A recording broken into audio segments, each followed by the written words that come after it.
하나님 말씀 함께 읽도록 하겠습니다. 다니엘서 1장 17절에서 21절 말씀인데요. 제가 먼저 읽고 여러분들이 읽고 교독하겠습니다. 하나님이 이 네 소년에게 학문을 주시고 모든 서적을 깨닫게 하시고 지혜를 주셨으니 다니엘은 또 모든 환상과 꿈을 깨달아 알더라.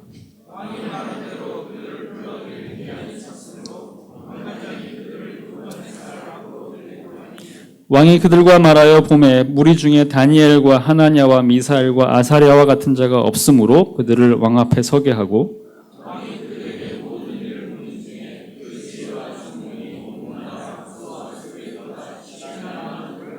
함께 읽겠습니다. 다니엘은 고레스 왕 원년까지 있으니라. 아멘. 유문식 목사님 나오셔서 함께 말씀 전하시겠습니다.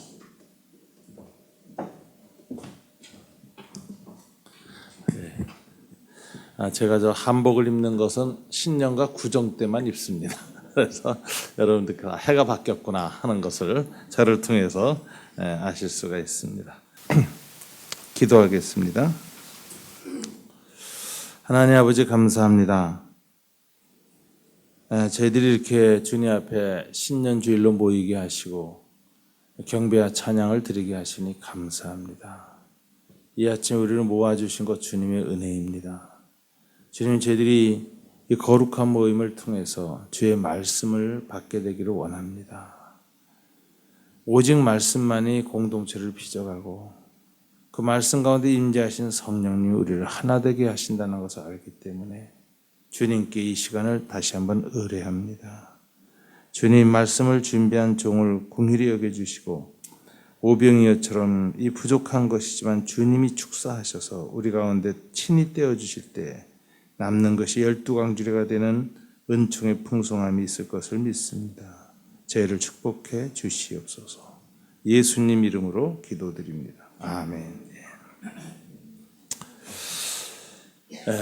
우리 신앙의 흐름을 크게 신구약 성경 전체를 보면 두 가지 흐름이 있습니다. 여기서 신앙 전승 이렇게 얘기하는데 신앙이 이렇게 만들어져서 다음 세대에 전승되는데 하나님이 두 가지 방식으로 역사하셨다는 뜻이죠. 첫째는 능력 전승, 두 번째는 지혜 전승 이렇게 얘기합니다. 능력 전승은 주로 어떻게 일어나느냐 하면 주로 복음이 전파되어지고 하나님이 자기를 계시하고 드러내는 구원 역사에 주로 이 능력이 많이 하나님의 능력이 임합니다. 그래서 이 하나님의 능력은 주로 누가 전승받느냐? 전도자 혹은 구원 사역자들이 많이 이렇게 전승을 받지요. 대표적으로 사도들입니다. 사도들은 성령의 권능을 받아야 한다. 주님이 말씀하셨어요. 그래야 땅 끝까지 이르러 제자를 삼을 수 있다. 이렇게 말씀하셨습니다. 구약 성경에서 이 능력 전승이 누구한테 나타났죠? 모세 같은 사람들에게 나타났습니다. 그래서 하나님의 큰 구원 역사를 이루었습니다. 가나안 땅 들어가서는 삼손 같은 사사들에게 능력이 나타나서 이방 민족으로부터 이스라엘을 구원했습니다.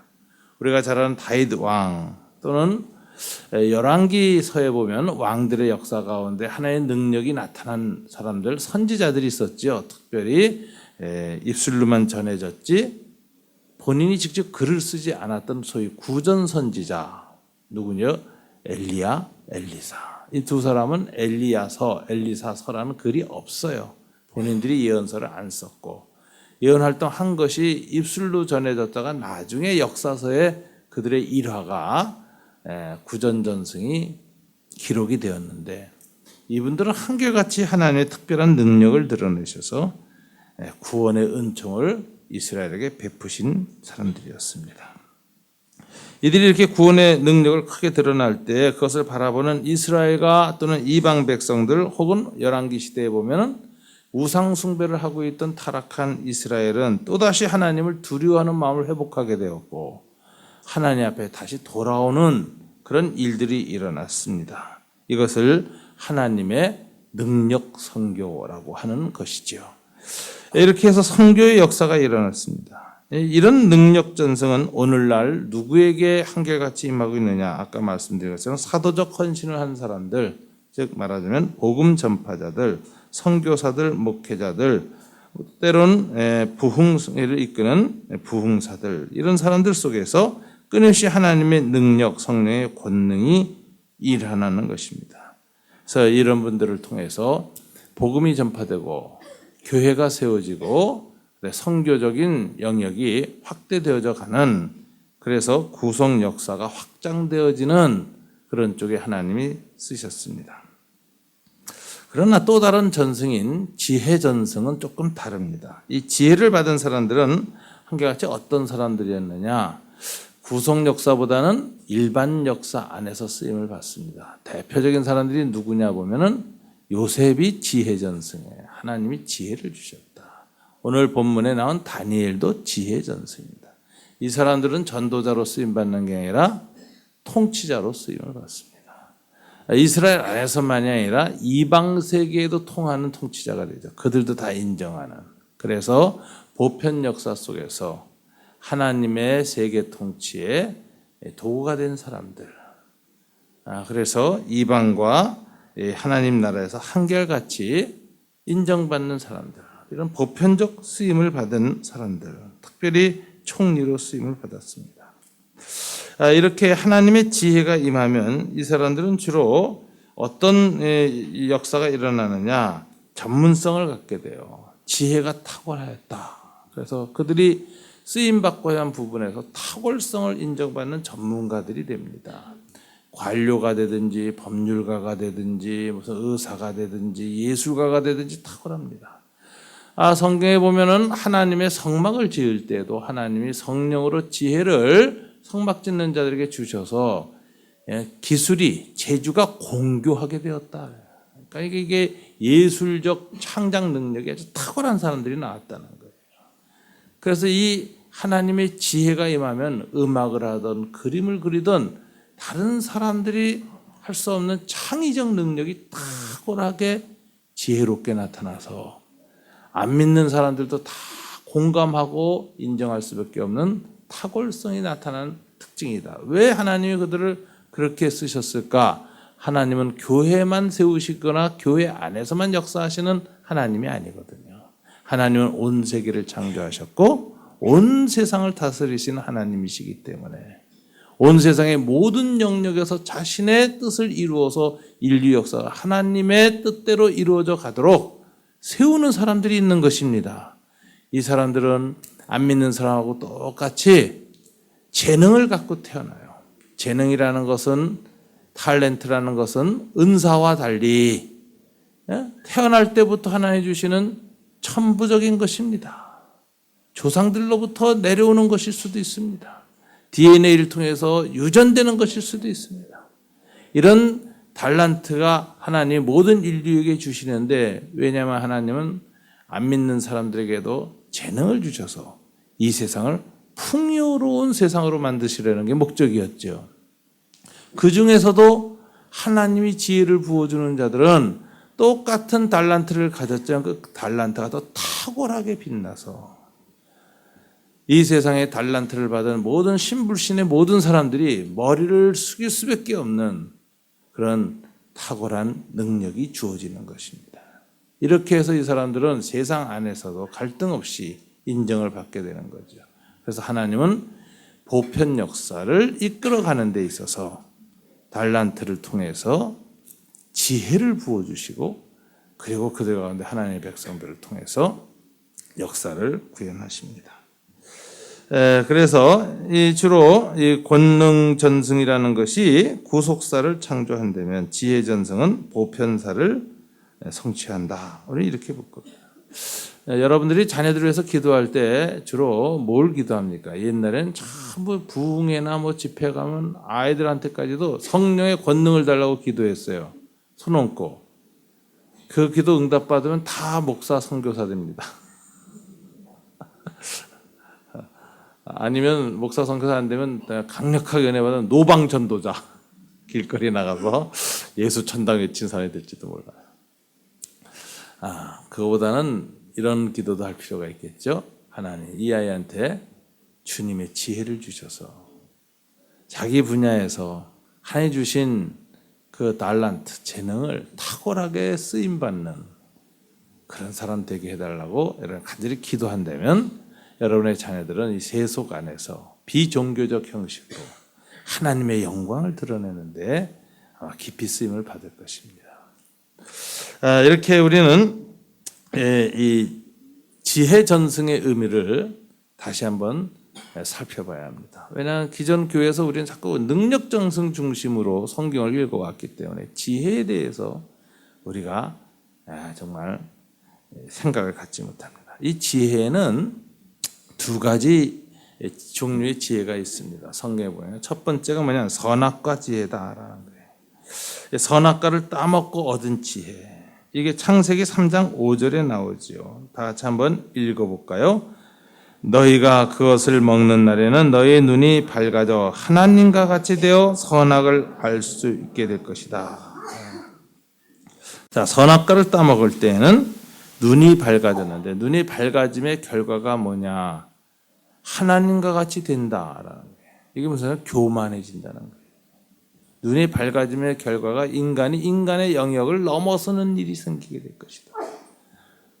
하나님과 같은 자리로 나가려고 하게 될 것이고 인간의 영역을 넘어서서 이 지혜가 사용되기 시작하면 그때는 자기 우상성, 인간 자체가 우상화되어지는 그런 세상을 만들 것이다.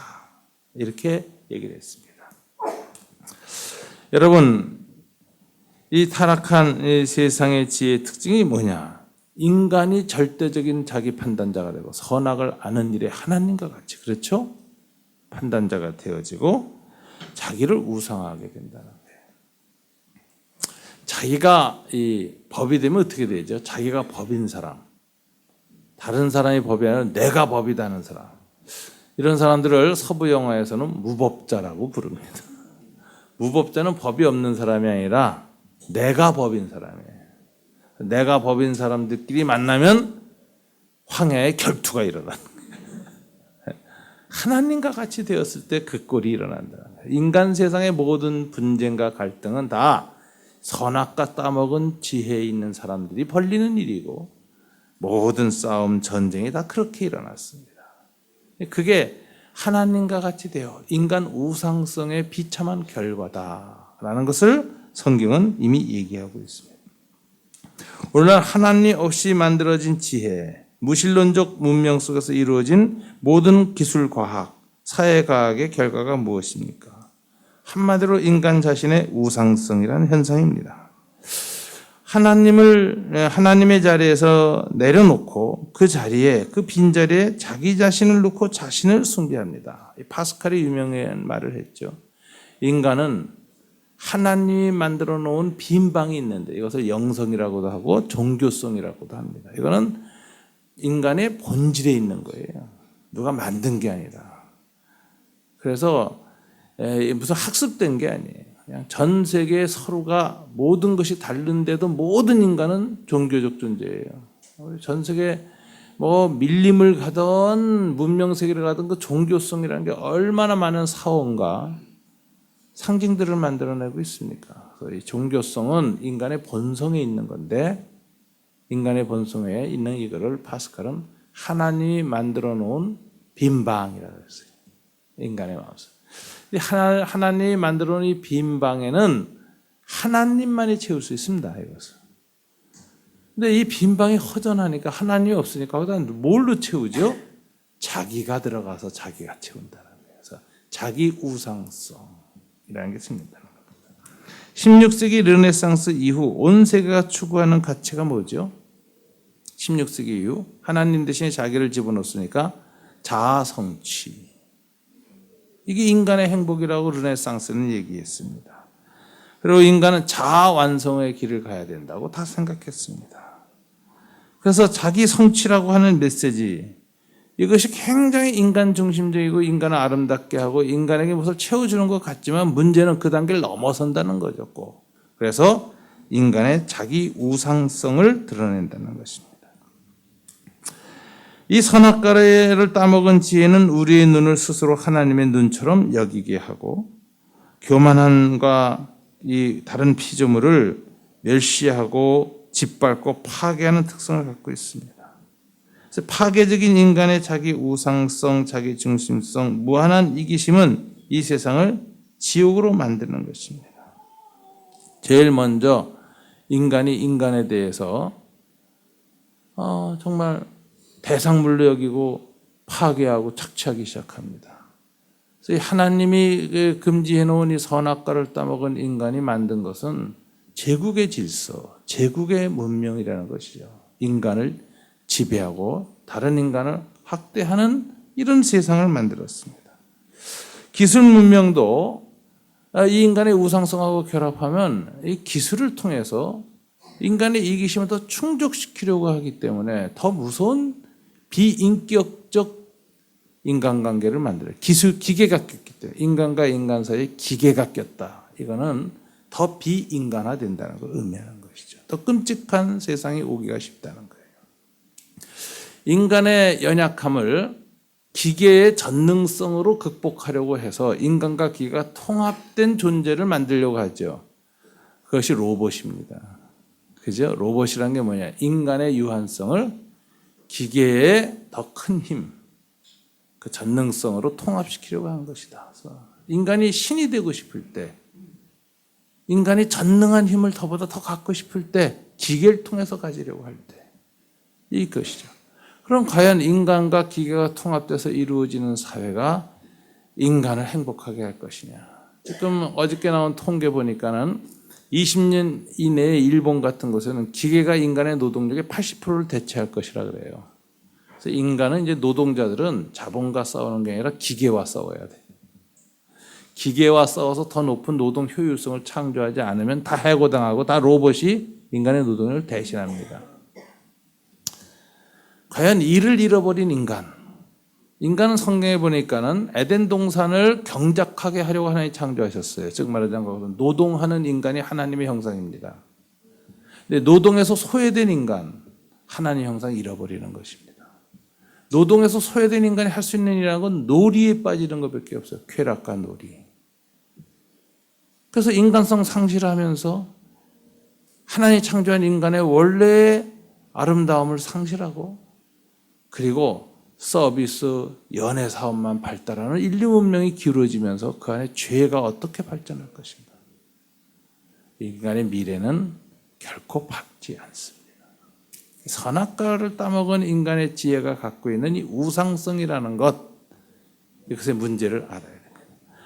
그래서 기계기술 문명의 도래를 예언하는 예언자들은 주로 예술 계통에서 나오죠. 여러분 저는 그 기독교의 문화에 있어서 음악이나 어떤 작가들의 작품보다도 더 미리 선지자적 예언자적 감각을 갖고 있는 사람들이 누구냐? 기독교 화가들이었어요.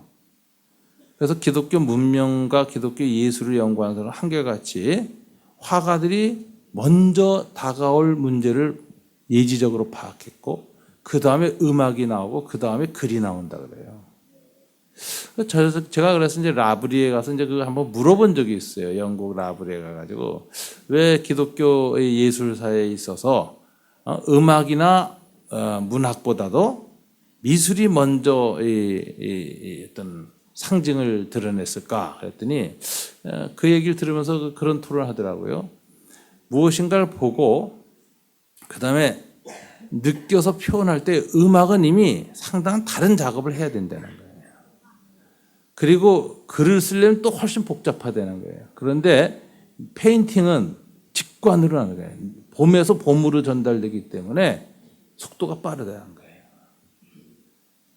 그래서 이 문명의 미래를 알게 하는데 2000년 동안은 기독교 미술가들이 예언자적 역할을 했습니다. 앞으로 세상이 어떻게 변할까 해서 미리 그렸어요.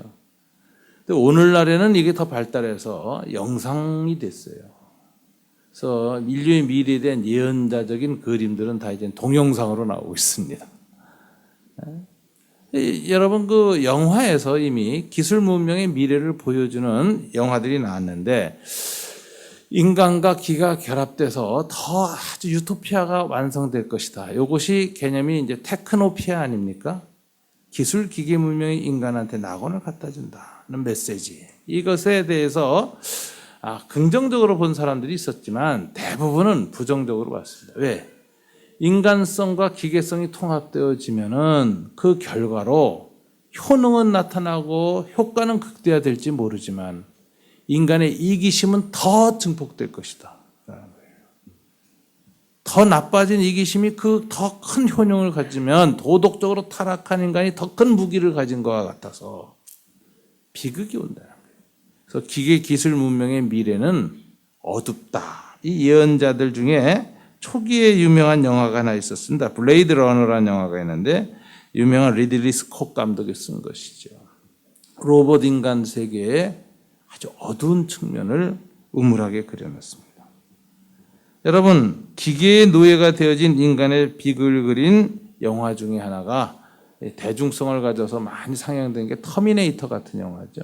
기계 기술 문명이 인간한테 어떤 비극을 올 것인가. 또 컴퓨터가 발달한 다음에 인간은 컴퓨터의 노예가 된다. 컴퓨터로부터 인간을 해방시킬 수 있는 존재가 미래 사회의 메사야다라고 한 것이 뭐죠? 매트릭스 같은 영화죠. 이것은 인간의 유한성과 기계의 전능성에 결합했을 때 유토피아가 오는 것이 아니라 오히려 인류를 멸망시킬 것이고 그 결과는 생태계 파괴, 인종, 종교, 문화와 같은 것에서 더 큰 갈등과 전쟁이 일어날 것이다라는 것이죠.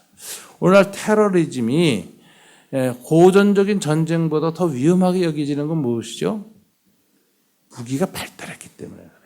소형화되고 대량 학살할 수 있는 무기가 발달했기 때문에 이제는 한 군대와 군대의 싸움이 아니라 한 사람이 그걸 갖고 들어와도 엄청난 피해를 한 사회에 줄 수 있기 때문에 고전적인 어떤 전술에 의한 전쟁보다도 테러와의 전쟁이 훨씬 어려워졌습니다. 인간의 악은 기계 기술의 문명과 결합됨으로써 인류 사회를 더 위협하는 상황이 되었습니다. 이제 세계 문명은 탐욕스러운 신자유주의적인 자본주의와 우상적인 기술 문명과 심화된 인간 소외와 인간성 상실로 말미암아 어두운 미래, 즉 디스토피아를 우리에게 보여주고 있습니다. 미래에 대한 이와 같은 예언자들의 비관주의는 사실상 성경과 아주 맞는 것입니다. 성경은 이미 이것을 예언하고 있습니다. 성경은 한결같이 미래 사회가 인간이 하나님 없이 스스로의 노력으로 유토피아를 만든다고 보지 않습니다. 미래 사회는 요한계시록을 보십시오. 갈수록 더 어두워지고 더 끔찍한 세상이 인류에게 다가오고 있고 그 사회 속에서 그리스도인들은 심한 갈등과 고통을 겪으며 자기를 지키기에도 급급하게 될 것이라고. 그리고 마지막에는 순교적 각오와 순교적 저항으로만이 살아남을 수 있고 구원받을 수 있다고 하는 극한적인 상황까지 얘기하고 있습니다. 이것이 바로 종말론적인 이야기죠. 여러분, 디모데후서 3장 1절부터 5절을 한번 같이 스크린에 뜨는 글씨를 한번 읽어볼까요? 너는 이것을 알라. 말세에 고통하는 때가 이르러 사람들이 자기를 사랑하며 돈을 사랑하며 자랑하며 교만하며 비방하며 부모를 거역하며 감사하지 아니하며 거룩하지 아니하며 무정하며 원통함을 풀지 아니하며 모함하며 절제하지 못하며 싸나우며 선한 것을 좋아하지 아니하며 배신하며 조급하며 자만하며 쾌락을 사랑하기를 하나님 사랑하는 것보다 더하며 경건의 모양은 있으나 경건의 능력은 부인하니. 바로 오늘날 우리들의 이야기죠. 이미 사도들은 말세의 종말이 가까이 갈수록 인간성은 이렇게 더 악해질 것이라고 이야기를 했습니다. 여러분, 성경 한마디로 선악과 지혜는 인류 스스로를 그 지혜로 멸망시킨다고 말한 것입니다. 지혜 전승에 있어서 두 번째 지혜가 있어요. 그것은 거룩한 지혜라는 것이죠. 선악과를 따먹은 지혜와는 달리 하나님을 경외하는 자들에게 친히 하늘로부터 내려오는 지혜가 있습니다. 이 지혜의 특징은 거룩이라 그래요.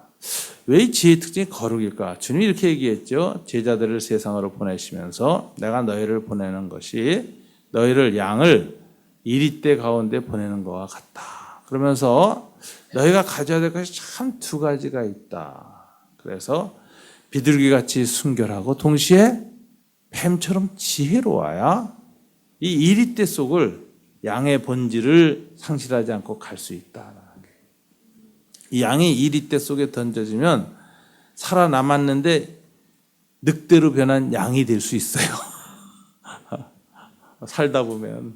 아니면은 그냥 잡혀먹고 일찍 죽지요. 이런 세상에서 그리스도인이 살아가고 제자들로서의 삶을 살 때는 꼭 필요한 게 두 가지다. 순결과 지혜다. 저는 이 순결과 지혜라는 건 서로 양립하기 어렵다고 생각합니다. 대체로 순결한 사람은 영악하지 못해요. 그죠? 지혜롭지 못해요. 그래서 속이는 사람들이나 세상 사기꾼들한테 잘 넘어가는 어리석은 순수가 됩니다. 이게 문제죠.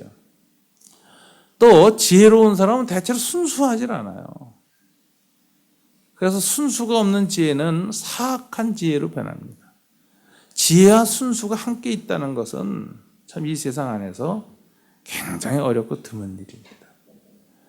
그래서 저는 정말 순수한 지혜는 사람과 사람과의 관계 속에서, 경험 속에서, 지식의 공유 속에서 오는 것이 아니라 위로부터 온다라는 것을 생각해요.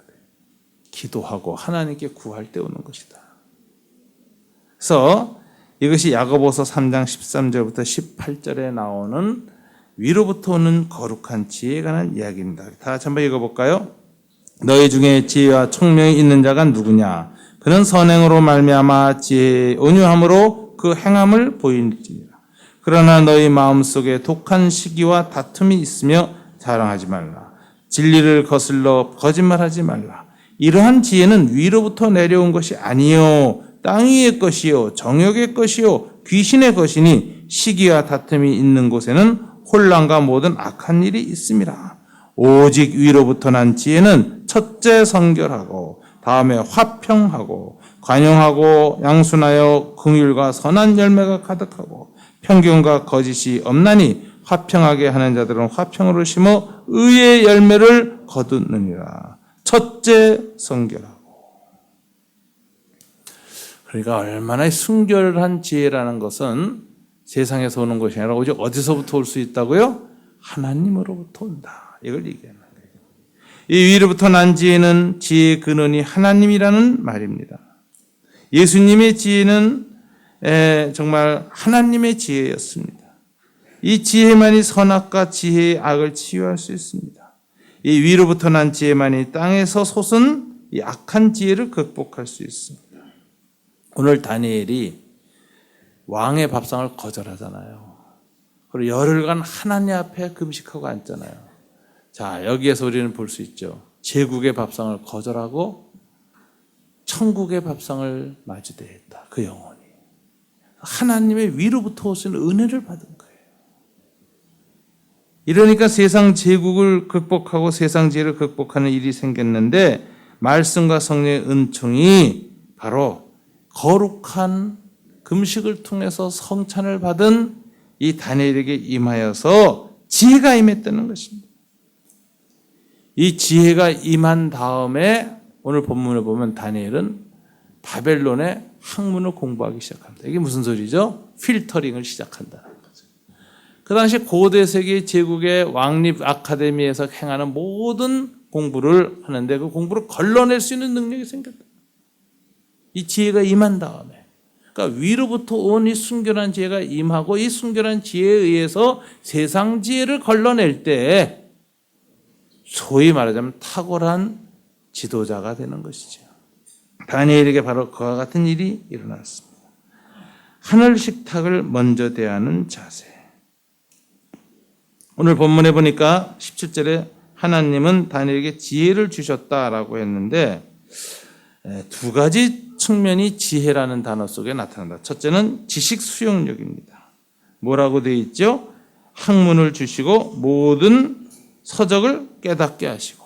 자, 지혜는 공부 안 하고 생기는 지혜가 아닙니다. 공부 안 하고도 지혜로운 분들이 있어요. 우리 옛날에 어른들도 정말 국민학교도 못 나왔는데 굉장히 지혜로운 분들 계셨어요.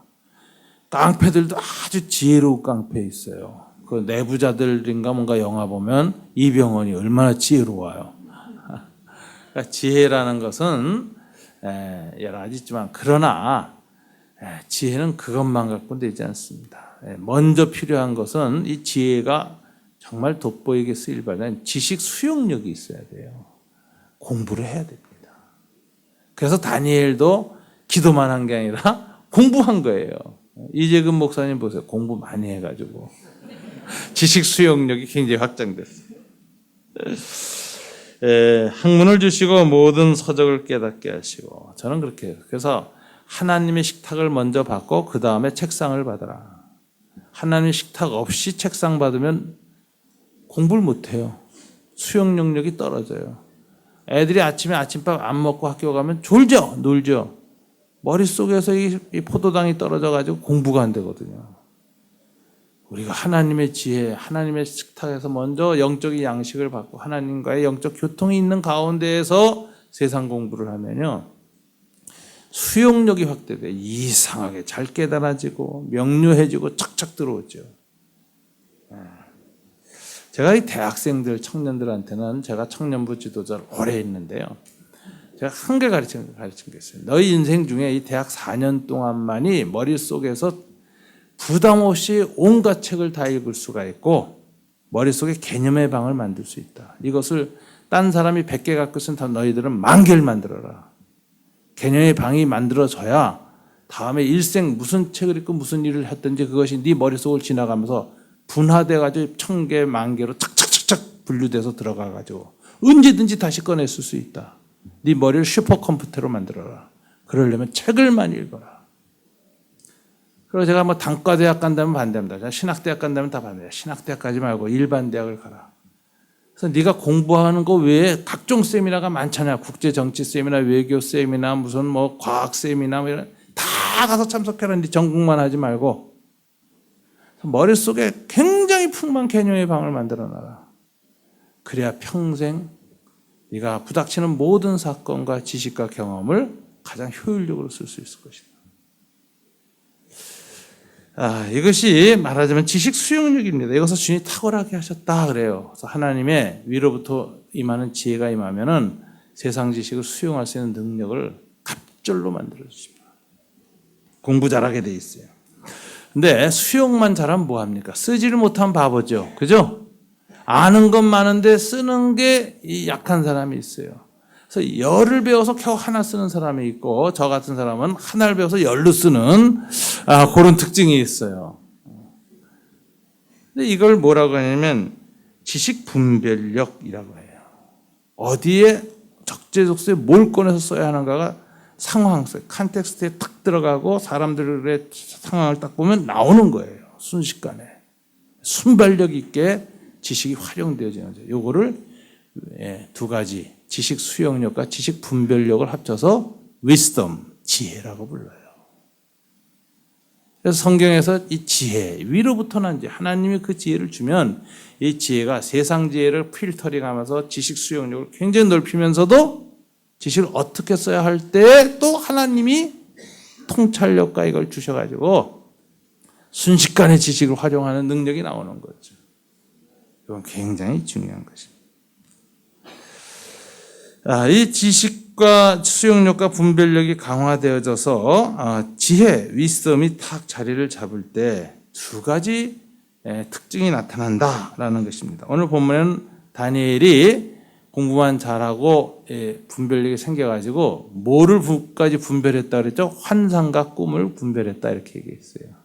그러면 이 성경의 고대세계의 환상과 꿈이 성경 안에서 뭘 의미하는 것이냐? 저는 딱 두 가지라고 생각합니다. 통찰력과 예지력이라고 생각합니다. 지혜는요, 통찰력이니까 인사이트죠. 영어로는 어떤 상황과 사물을 딱 가서 보면 순식간에 본질 파악하는 거예요. 설명하지 않고도 직관적으로 파악해. 뭐가 문제구나. 이게 인사이트가 있는 거예요. 그 다음에 포사이트라는 것은 예지력입니다. 이 상황이 앞으로 어떻게 변하겠구나. 내다보는 능력. 인사이트와 포사이트, 통찰력과 예지력이 발달해야 문제를 해결해냅니다. 환상과 꿈 할 때 환상은 뭐죠? 환상은 예지력이고요. 꿈은 본질입니다. 다니엘 느부갓네살 왕의 꿈을 해석하는데 먼저 꿈부터 딱 생각나게 해주고 얘기해 줬죠. 꿈의 내용이 뭐였죠? 큰 우상의 꿈이었어요. 머리는 황금으로 만들어졌고 어깨는 은으로 만들어졌고 배는 동으로 만들어졌고 두 다리는 철로 만들어졌고 마지막에는 흙과 철이 섞였다. 10가지 발가락 이렇게 얘기를 했는데 거기에서 이 꿈은 뭐냐? 본질을 보여주는 거예요. 이것은 이후 중근동에 일어날 모든 국가들, 제국들의 본질을 보여주는 것입니다. 바벨론 제국은 금과 같은 제국이고 영화롭긴 한데 문제는 뭐냐? 우상이라는 거죠. 그 후에 나타난 메디아 파사 같은 어깨에 해당하는 페르시아 왕국은 이것도 본질이 은인데 이것도 또한 우상이에요. 그 다음에 이 동이 나타나는데 이거는 나중에 중근동을 지배하게 될 그리스와 제국, 마케도니아, 알렉산더가 페르시아를 멸망시키고 제국을 인도까지 전 세계를 통일하죠.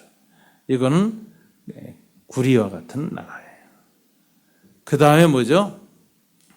마지막 나라가 제국이 세계 제국 건설되는데 철과 같은 나라 로마가 그리스를 무너뜨리고 이집트, 소아시아 지역까지 굉장한 확대를 하죠. 로마는 보면 나중에 역사 보면 두 다리로 나뉘어졌는데 동로마, 서로마로 나뉘어졌고 이 로마 제국이 그 후로도 1000년간 다시 중세에서 발현됐는데 이게 신성 로마 제국이라고 해서 15세기까지 오는 거죠. 마틴 루터 종교개혁할 때까지. 그리고 종교개혁이 일어나면서 민족주의가 발흥되기 시작하고 유럽의 제국은 민족국가 단위로 다 분화되어지는데 그것을 발가락 시대 얘기했고 그 민족국가들이 제국으로 변해요. 한 민족국가가. 대영제국, 독일제국 제3제국, 그죠? 미제국, 중국 지금 제국으로 올라왔죠. 동아시아에서는 대일본 제국 이런 민족 제국들이 또 일어나는데 이후부터는 하나가 되지 않고 계속 분열과 싸움과 전쟁만 일어난다는 거예요 지금. 그래서 인류의 미래는 이제 전 세계를 통합하는 거대 제국은 없다. 한 민족이 제국이 됐다가 흥망성쇠를 일으킨다. 이게 인간의 인류 역사의 본질을 한눈에 꿰뚫는 것인데 이걸 인사이트인데 우상체제다 이렇게 보는 거죠. 스스로의 권력 때문에 망할 것이다. 하나님이 그 권력을 허락하실 때는 세계의 경찰국가로서 세계 질서를 하나의 뜻대로 잘 다스리라는 차원에서 하나님이 느부갓네살에게 그다음에 고레스에게 알렉산더에게 시저에게 이렇게 권력들을 나눠줬지만 이들이 조금 지나면 자기 권력에 도취돼서 우상이 돼. 그러면 하나님 앞에서까지 오만해져요. 그래서 겸손한 제국이 아니라 오만한 제국으로 변하면서부터 그 나라 망한다는 거예요. 영국이 그랬어요. 지금 미국이 그렇게 됐어요. 오만한 제국. 그래서 1, 2차 세계전 때까지는 그런 대로 하나님이 쓰는 순기능을 했지만 어느 순간부터 미국은 하나님 앞에 오만한 제국의 국제정치를 하기 시작하면 이제 망한다는 거죠. 그것 때문에 멸망당할 것이다. 일본도 마찬가지예요. 중국도 마찬가지고 앞으로는 국가들이 다 그렇다는 거예요. 그래서 이제 하나님이 마지막 포사이트, 예지력을 주는 게 뭡니까? 환상이죠. 꿈을 준 다음에 환상이 탁 그 다음에 꿈 끄트머리 환상이 나타났는데 뜨인 돌, 공중에 뜬 돌이 있어요. 이게 와가지고 우상을 쳐. 다 무너져서 가루가 돼서 바람에 쫙 날아가 우상은 사라지고 그 자리에 뜨인 돌이 가득하였다. 뜨인 돌이 뭘 가르치죠? 하나님의 통치.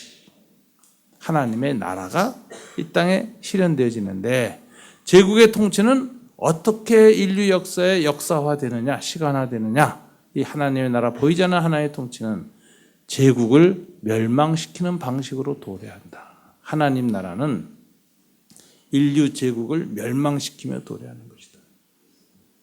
그래서 그 제국이 아무리 한때는 기독교 제국이었다 하더라도 그것이 때가 돼서 하나님 무너뜨릴 때 제국의 멸망을 슬퍼하지 마라. 오히려 기뻐하라. 왜? 하나님 나라가 도래하는 사건이다. 이게 어거스틴이 기독교 제국이었던 로마가 무너질 때 슬퍼하지 않고 오히려 기뻐했던 이유입니다.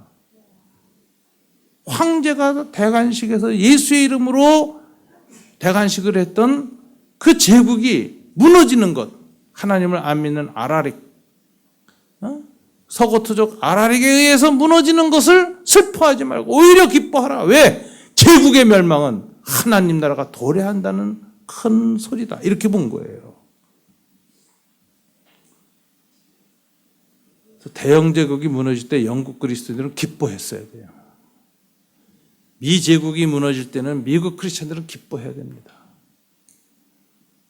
저는 1989년 소련이 붕괴될 때 정말 우상이 무너지는 그 기쁨을 맛봤어요.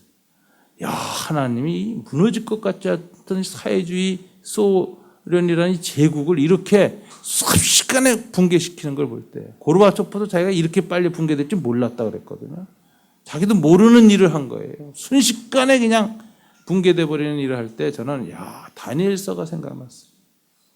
정말 하나님은 이 땅에 인간의 제국을 이렇게 붕괴시키며 들어오신 하나님. 그래서 항상 우리는 이 환상과 꿈과 이 통찰력이 생기면은 거룩한 지혜로 충만해지면서 어떤 태도를 갖죠? 현실 속의 제국의 질서에 쉽게 편입되고 제국의 앞잡이가 되어지고 제국 안에서 영화와 부귀를 얻기 위해서 양심과 신앙을 버리는 일을 안 하게 됩니다. 이것을 선지자적 거리뛰기라고 그래요. 냉정해지는 것. 그래서 이 시대의 풍조와 이 시대의 문화와 이 시대의 가치에 대해서 거리를 탁 띄고 성경에 기초해서 주님께 기도하면서 분별하면서 사는 거예요. 어떤 건 받아들일 것인가, 어떤 건 거절할 것인가. 이게 위로부터 난 지혜라는 것이죠. 이렇게 위로부터 난 지혜가 임하면요, 지식 수용력이 생기고 지식 분별력이 생기고 통찰력과 예지력이 생겨서 결국 세상을 이깁니다. 세상 지혜는 스스로 도취되고 오면서 스스로 멸망해요. 그러나 다니엘과 같은 사람은 그 지혜가 하늘의 별처럼 빛난다는 거예요. 시대의 어둠에 같이 휩쓸리지 않고 늘 하늘에 구름이 끼나 안 끼나 상관없이 별처럼 빛난다. 어두워질 때는 그 빛이 안 보이는 것 같지만 조금만 지나면 또다시 찬란한 빛이 되어서 사람들한테 이렇게 살아야 한다고 보여주는 사람, 다니엘이다. 이게 이 다니엘의 오늘 이 지혜에 관한 이야기입니다.